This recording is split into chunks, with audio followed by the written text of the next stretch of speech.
Hello everyone, welcome to my channel.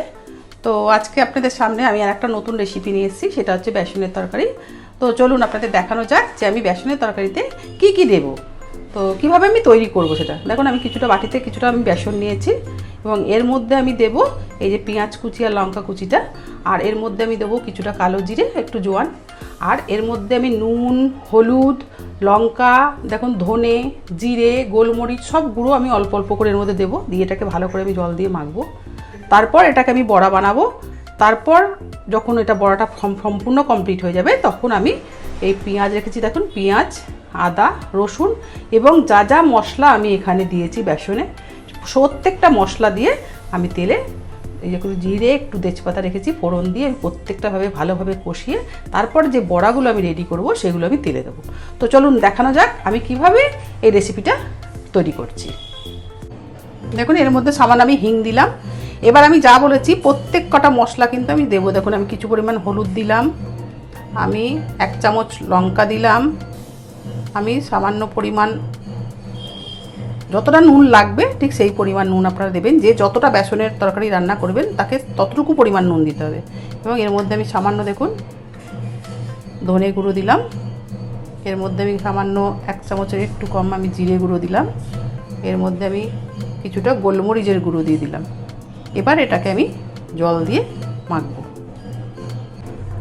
দেখুন, বেসনটাকে এরকম জলের পরিমাণটা এরকম দেবেন আর এইভাবে ওটাকে গুলতে থাকবেন, এইভাবে ফেটাতে থাকবেন। বেশ কিছুক্ষণ আপনাদের ফেটাতে হবে, তাহলে বেসনের যে বড়াটা আপনি বানাবেন সেটা একটু নরম হবে। ঠিক এইভাবে 15 থেকে 20 মিনিট একটু ভালো করে ফেটিয়ে নেবেন বেসনটাকে মশলার মধ্যে।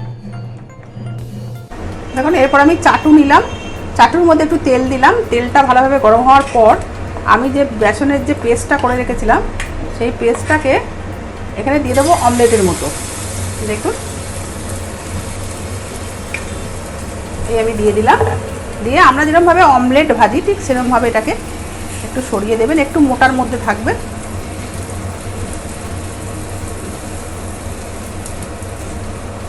এটা এইভাবে একটু হতে দেবেন সিমের আঁচে।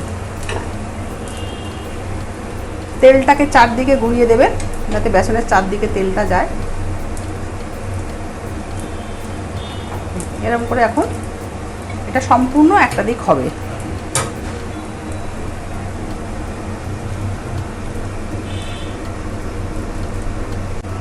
দেখুন, আমার একটা দিক ভালোভাবে ভাজা হয়ে গেছে। এবার আপনারা ঠিক অমলেট যেরকম ভাজ করি ঠিক সেইভাবে ভাজ করবেন। এটাকে ভাজ করে এইভাবে এটাকে ফোল্ড করতে হবে, 2-3টে ভাগে এটাকে ঠিক অমলেটের মতন করে ভাজ করে নিতে হবে।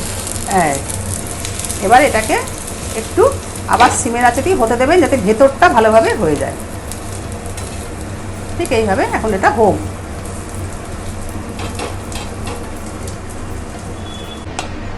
দেখুন, বেসনেরটা আমি কীভাবে ভেজেছি, ঠিক ডিমের অমলেটের মতন করে ভেজে এটা রেডি হয়ে গেল। এরপর আমি তরকারিটা কীভাবে করব, দেখুন কড়াই আমি একটু তেল নিয়েছি, এর মধ্যে এবারে আমি যে জিরে আর তেজপাতাটা ফোড়ন দেওয়ার ছিল সেটা আমি ফোড়ন দিয়ে দিলাম। এবার একটুখানি লাল হলে, দেখুন একটুখানি লাল হয়ে গেলে জিরেটা তেজপাতাটা আমি যে পেঁয়াজ, রসুন, আদা, টমেটো যে পেস্টটা রেখেছিলাম, পেস্ট করলাম যে মশলাগুলো আপনাকে দেখিয়েছি, এবারে দেখুন লাল হয়ে গেছে। এবার আমি এই আদা রসুন এই পেস্টটা আমি দিয়ে দিলাম। এবং শুধু এই আদা রসুনের পেস্ট নয়, এর সঙ্গে আমি যা যা মশলা দেবো বলেছিলাম সমস্ত মশলাগুলো এবার আমি অ্যাড করব। দেখুন, পরিমাণ মতো নুন দেবেন, আমি যে 1 চামচ আর একটুখানি নুন দিলাম।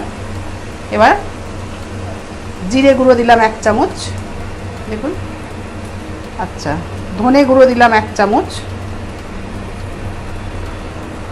এরপর আমি গোলমরিচের গুঁড়ো দিলাম 1/2 চামচ, আর লঙ্কা দেবো। এবার যে যেমন ঝাল খাবেন, আমি 1 চামচ আর এই 1 চামচ 2 চামচ লঙ্কা দিলাম, যে যেমন ঝাল খাবেন সে তেমনই লঙ্কা দেবেন। আর হলুদ দিলাম 2 চামচ। এবার আমি সব মশলাগুলোকে ভালো করে ভেজে নেব এবং যেটা আমি মশলা করেছিলাম সেই মশলা ধোয়া জলটুকু দেবো, কেন এটা কিন্তু বেসনের তরকারি কষা কষা হবে, একদম মাংসের মতো।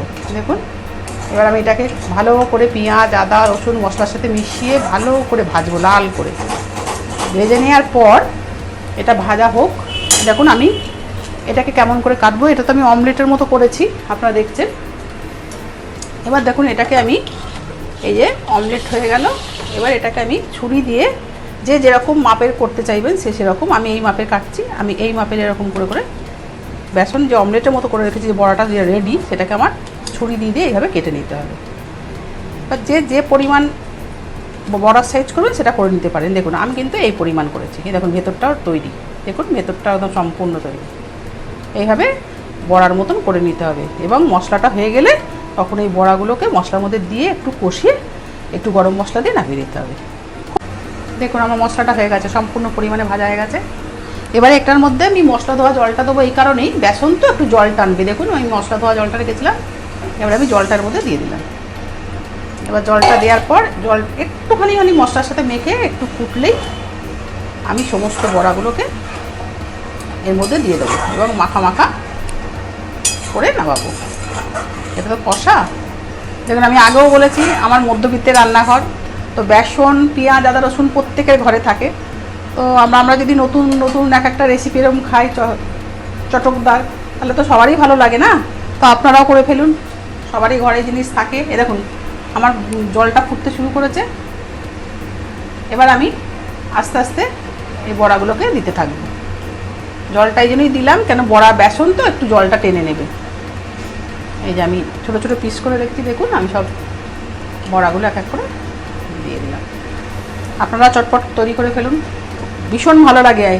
যে একটা রুটি খাবে না রাত্রে ডিনারে, সে বলবে আমি দুটো রুটি খাবো, খাবে, এত ভালো খেতে হয়। দেখুন এটা এই যে দিয়ে দিলাম। এবার এটা একটু ফুটলে আমার রান্না রেডি, আপনাদের আমি সার্ভ করে দেখাবো। তখন দেখুন আমার বেসনের তরকারি রেডি, বেসন কষা ভীষণ ভালো হয় খেতে। আপনারা চটপট করে ফেলুন। আর যদি আপনাদের আমার রেসিপিটা ভালো লেগে থাকে তাহলে অবশ্যই আমাকে লাইক শেয়ার আর সাবস্ক্রাইব করে দেবেন। টাটা।